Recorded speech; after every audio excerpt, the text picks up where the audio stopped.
Okay, good morning. I'm glad that the few of you are here because it occurred to me that you're not here to learn about football. You're here to learn something about education or educational technology.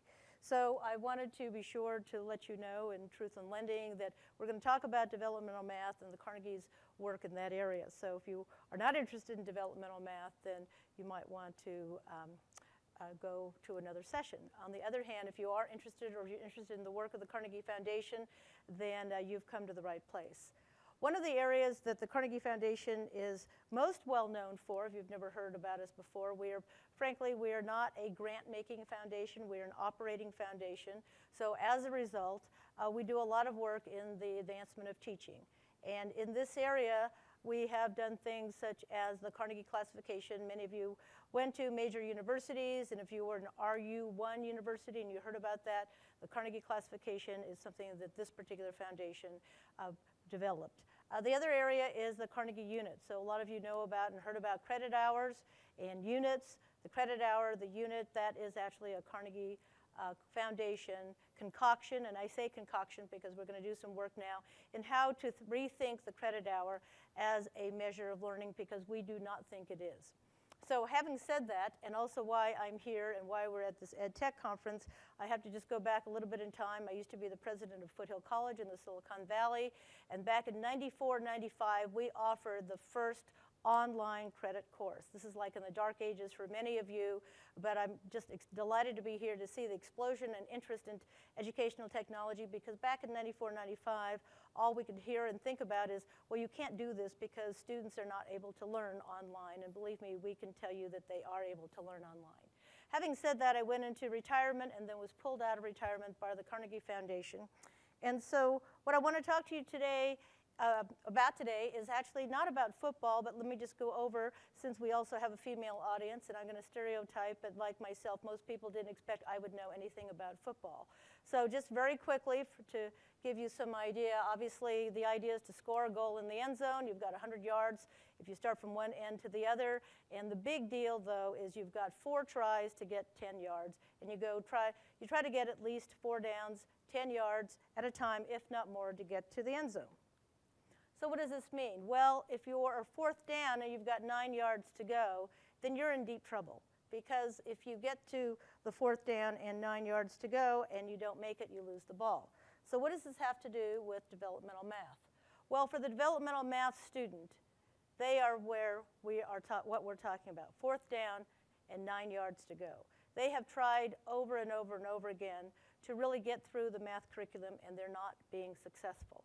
And so for them, it's really the end of their dream. It's the end of their game.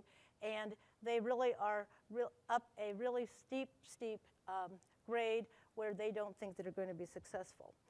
To give you an example is that the California State University system, which is the largest system in the country in terms of public university system, 50% of their entering freshmen test into developmental math. These are students who already have their high school diploma, supposedly completed the math requirement for graduation, and now they are really still going through developmental math at the freshman level.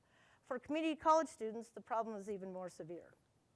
So in community colleges, 67% of our students are facing a developmental math curriculum, and 80% of them actually never complete a college level course.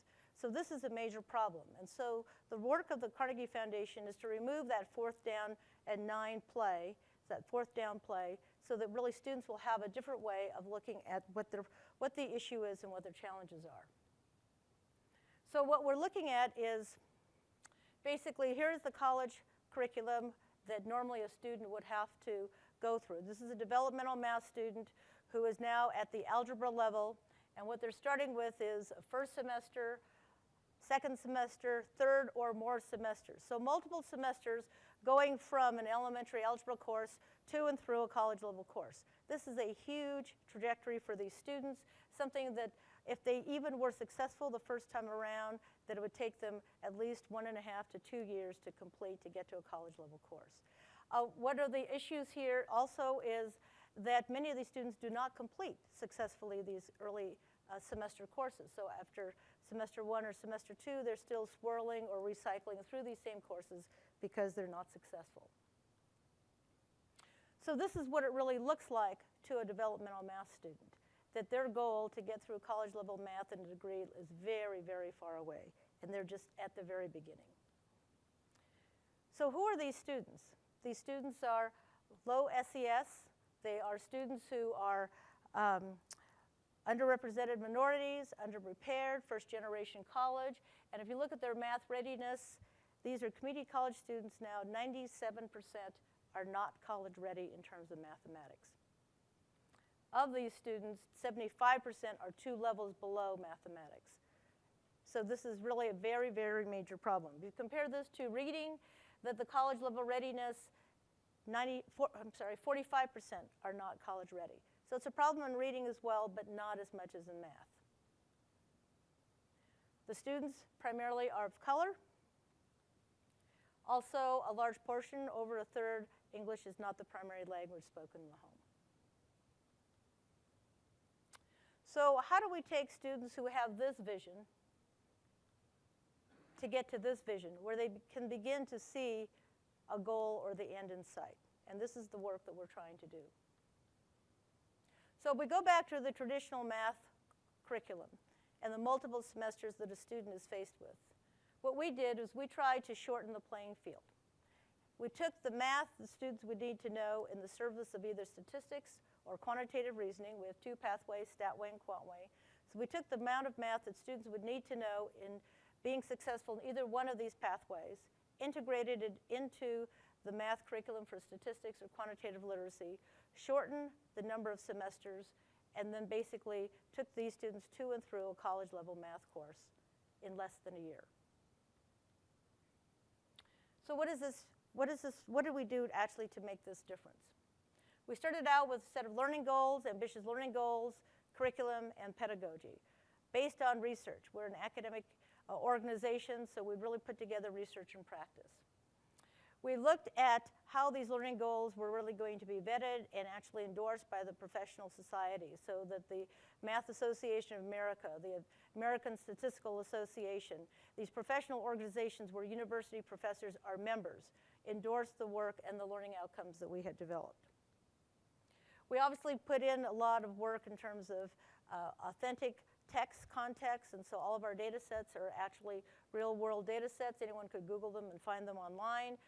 We've developed a new set of lessons with this different kind of curriculum, assessments, and online out-of-class work. So we have no textbook, but all of the textbook materials or equivalent of textbook materials are all online. And we also did a benchmarking work, so that what we looked at was students who completed our course, how do they compare to students who went through the traditional math curriculum at colleges and universities? And we found that they were comparable. So this validates the work of our curriculum and our pedagogy.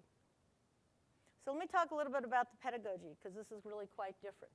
This is what in football one would call a wildcat play. In a wildcat play, the quarterback, instead of receiving the ball, stands to the side or is to the side, and someone other member of the team, usually someone else in the backfield, takes the ball. In our pedagogy, we actually, instead of having the faculty member taking the ball or being in the front of the classroom, that they actually engage the students in something that we call productive struggle.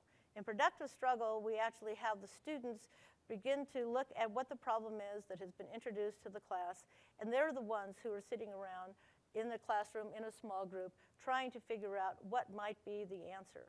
We found that from academic research and research on learning theory and also in cognitive development, that if students are not only engaged in the problem, but they're trying to solve the problem themselves, that we have deeper learning and we have longer lasting learning. So besides the work that we're doing in this area, we're looking at, well, what are the learning supports that are important for students? Because it's not just something about the pedagogy, the curriculum, and the learning goals, but what else makes a difference that also we can affect in the classroom. I also have to say that one of the advantages about being at the Carnegie Foundation is that since we are really focused on the advancement of teaching, that we do have the prestige and the credibility to actually go into the classroom, to work with the faculty, and change the content. A lot of the work that people are doing to try to improve instruction, a lot of the work and the technology that I see being displayed at this particular summit really talks about sort of around the fringe. But I didn't hear or see anything where you're really changing the content. We are changing the content. But in changing that content, we're also looking at, well, what are the learning supports that are needed? So one of our main learning supports is something we call productive persistence. Not to be confused with what I just talked about earlier, where it's productive struggle, where the students are really struggling, and we want them to struggle with a problem and trying to arrive at an answer, but also looking at productive persistence. Productive persistence is how do we keep the student engaged in the classroom and really have them retain so that they will be much more effective. In the work that we've done with productive persistence, we actually administered to the student a background survey. And the background survey will look at and ask students questions such as, you're either a math person or you're not. So how many of you right here in this audience, how many of you think that's a true statement, that students would say that it's true that you're either a math person or not? Give me a show of hands right here. So a few of you think that that's true, maybe, but not all of you. 87% of our students thought it was a true statement, you're either a math person or not. So think about that. Because if that is something they truly believe, then no amount of tutorial, no amount of additional learning supports, no amount of additional class hours is going to help them if they believe they're a math person or not, and they believe they are not a math person. So this is something that we found to be really invaluable in our work. Another question that we asked our students is, are you comfortable asking questions in class? One of our areas that we wanted to look at is a sense of social belonging, of social ties, and do students feel connected to the classroom and the classroom environment? So one of the questions we asked is, are you comfortable asking questions in class? If we find, again, that a majority of the students in the classroom are not comfortable asking questions in class, then clearly this is going to be affecting the teacher. So I, as a teacher, if I'm standing here before you and I do a lecture and then I say, are there any questions? What happens is people don't ask any questions and I think everything is fine and I go on. But what if, in fact, I have students who are not comfortable asking questions in class? And I don't know that as a teacher. Then I don't realize as I go on in my work that the students are really not following me.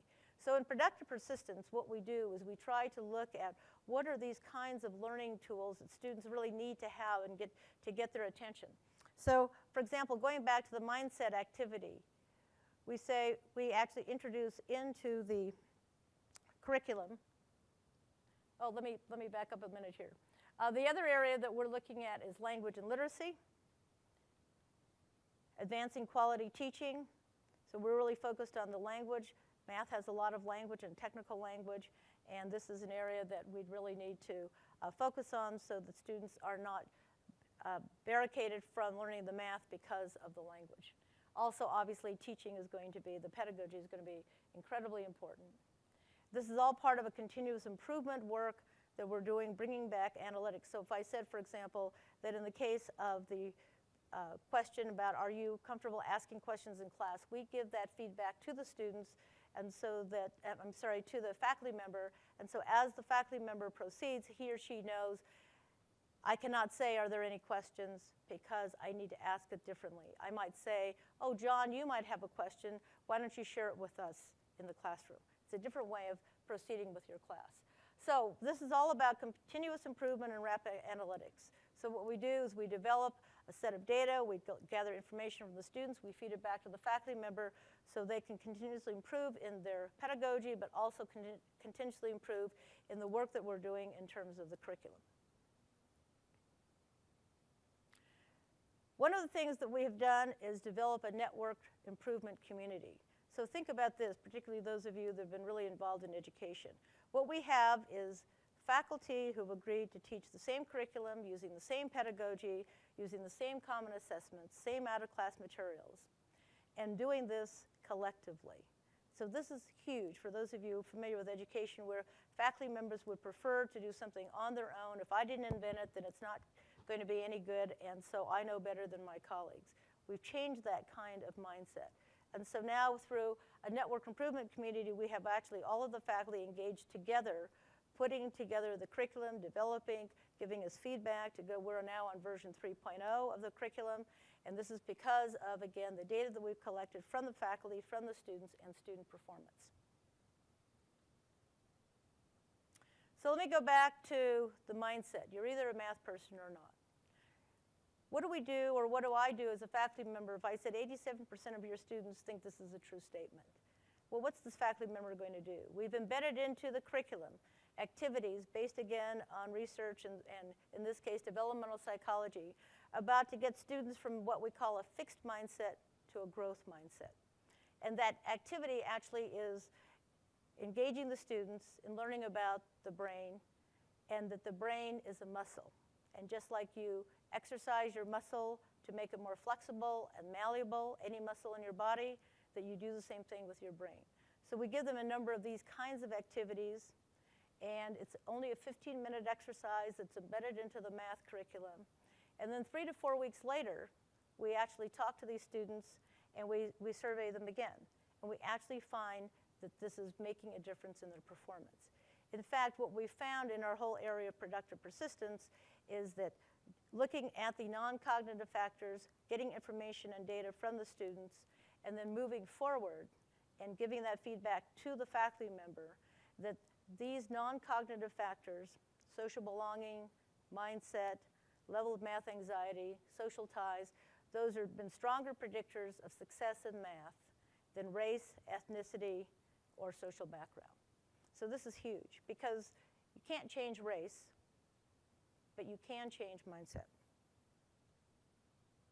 So how did we do? So our first year was 2011 when we launched. We're in our second year right now. We have 40 campuses. We're in 10 states. And if you look at the top graph, you'll see that if you took 100 students in the traditional math curriculum, in their first year, 6 of them will get through a college-level math course out of every 100 students. In 2 years, 15 out of 100 students. And it's something like in 3 years, you get up to 18. So in other words, students are not progressing through math in the traditional sequence very rapidly, and that's to say the least. In our first year of Statway, this is now taking developmental math students to and through college-level statistics. With 100 students, 51 completed college-level math and received credit in the first year. So basically, we've been able to triple the success rate in 1/2 the time. We expect that this is because of the pedagogy, because of the materials that we have developed, and also because we're bringing in faculty in a very, if you would, aggressive faculty development program.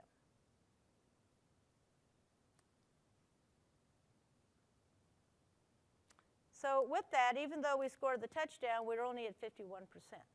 Our goal is to get to 100% or as close to 100%. So in other words, taking developmental math students to and through a college-level math course in a year successfully and trying to get them all through in a successful manner. So besides listening to me, I want you to also listen to the students.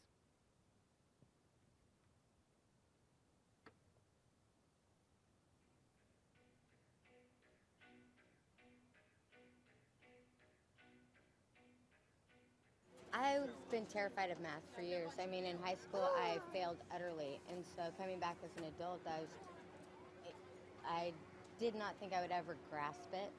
I struggled with math throughout high school, just all of it. It's just not my thing. Made me want to cry.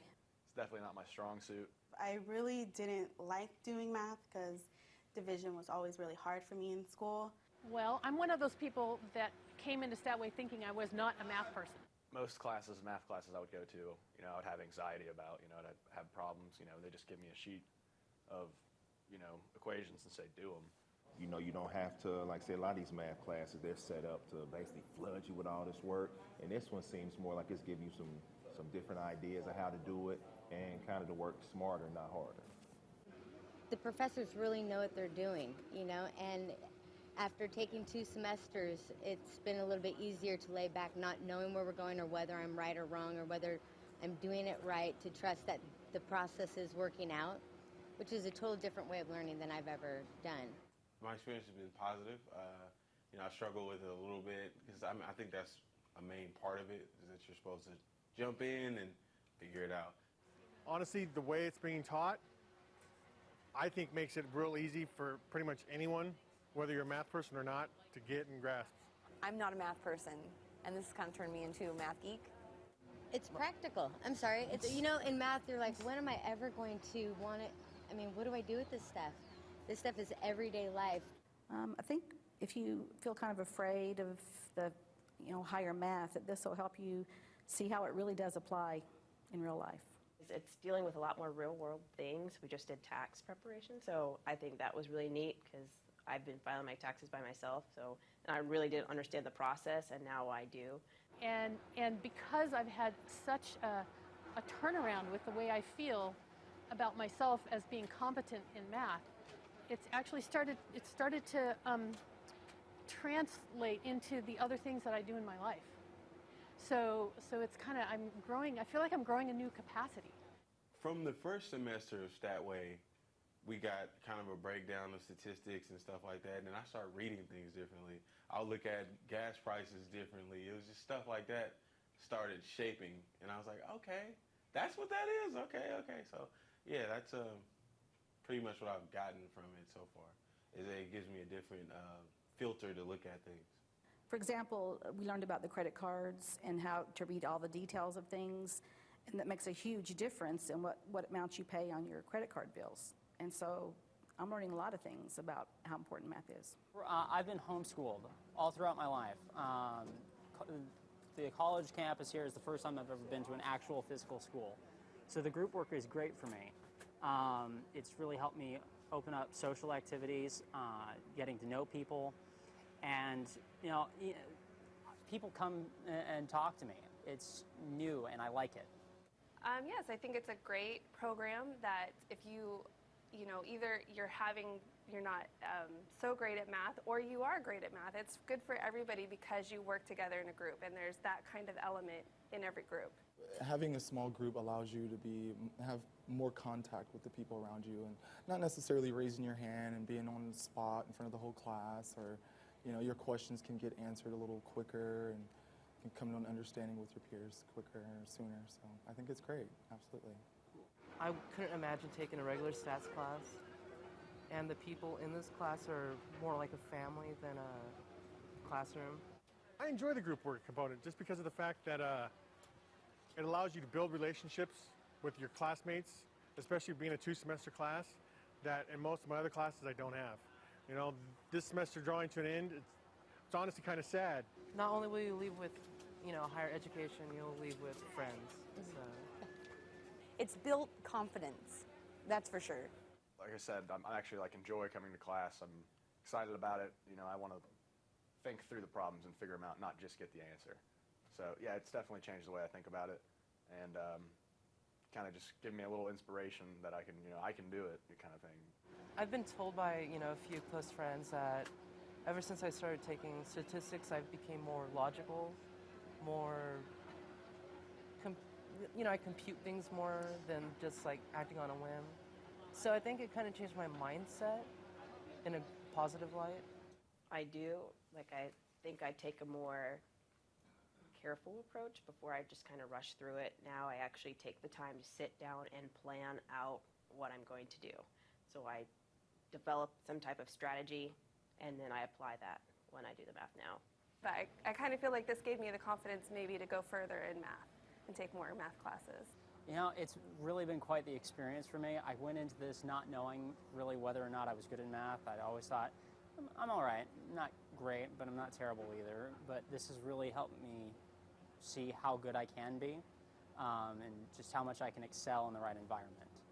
My experience with this class has been a real revelatory one for me, because I actually have found my inner math person, and it's really exciting. I love it. Oh, I love math. I mean, I will own math. Teachers, keep on teaching.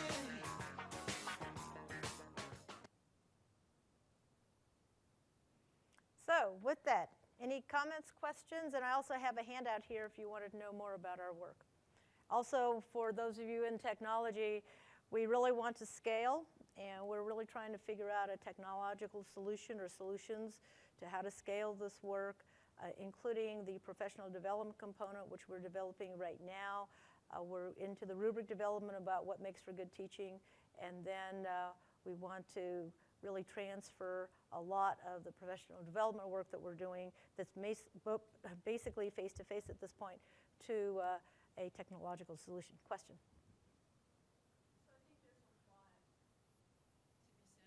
I think there's a lot of good in the approach that you're taking. Content, yes, but dealing with the non-cognitive factors and the teacher training and the small group work and all of those support systems seem like they'd be very helpful in a number of different content areas. So I wanted to find out if you're looking at things other than math at this point. Yes. Well, math is the high leverage problem in education, so that's the one we started with.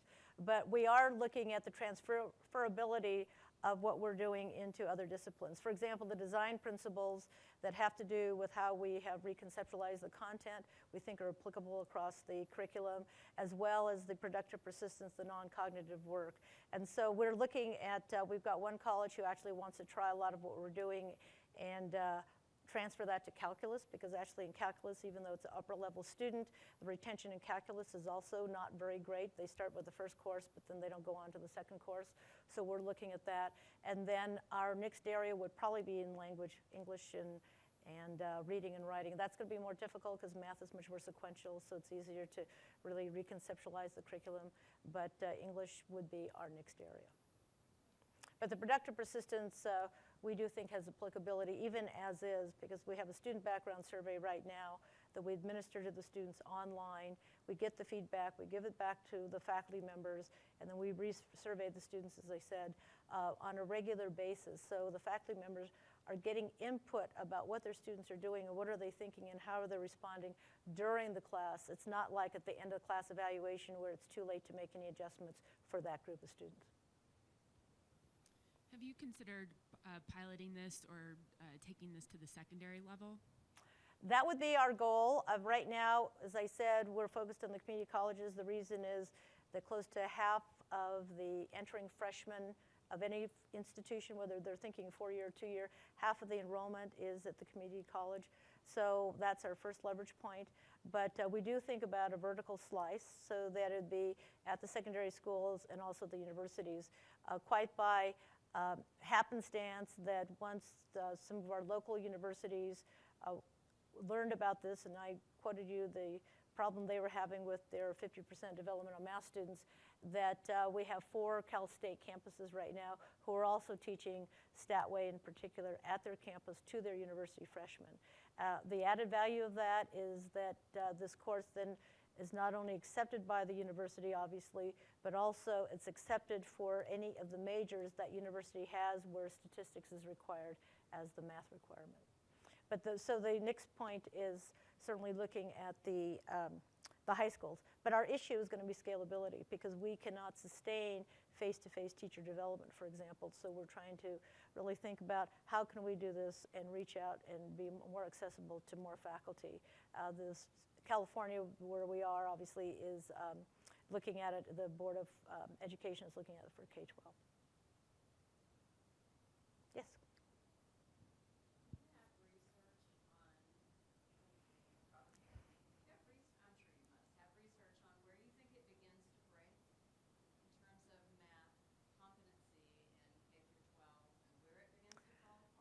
Oh, you mean?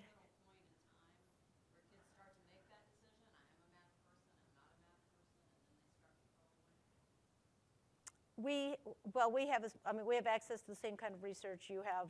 We have not done research ourselves on that area, but clearly it starts at a very, very early age. I mean, my background used to be developmental psychology, and it's the parent who, frankly, I'm going to stereotype. It's probably the mother who's going to say, well, I'm not a math person, and the 2-year-old or the 3-year, or your father's the engineer. This is very stereotypic. I know what I'm saying, but it's like, so he's the math person, I'm not. And then when you think about it, though, it starts there. You see it in social settings that our math faculty say, and especially the females say, how many times when they're at a party and they say, I'm teaching math, and the person responds, oh, you know, I didn't know you were a math person because you're female. So you've got it there. And then frankly, what I worry most about is that this mindset gets to the college level and they see a student advisor or they see a counselor. And in the community colleges, the majority of them are probably people who don't think of themselves as math people. And so then you've got it reinforced. So it's huge. However, the hope is that after 3 weeks, and we were able to see a change in the student's mindset. And then what I found remarkable in the video is we did not prompt them, but how many of them talked about being a math person. And so obviously that mindset idea really was catching on. Any other questions, comments? Okay, well, thank you very, very much. I think we're just now at the end of our time, and I appreciate your attention.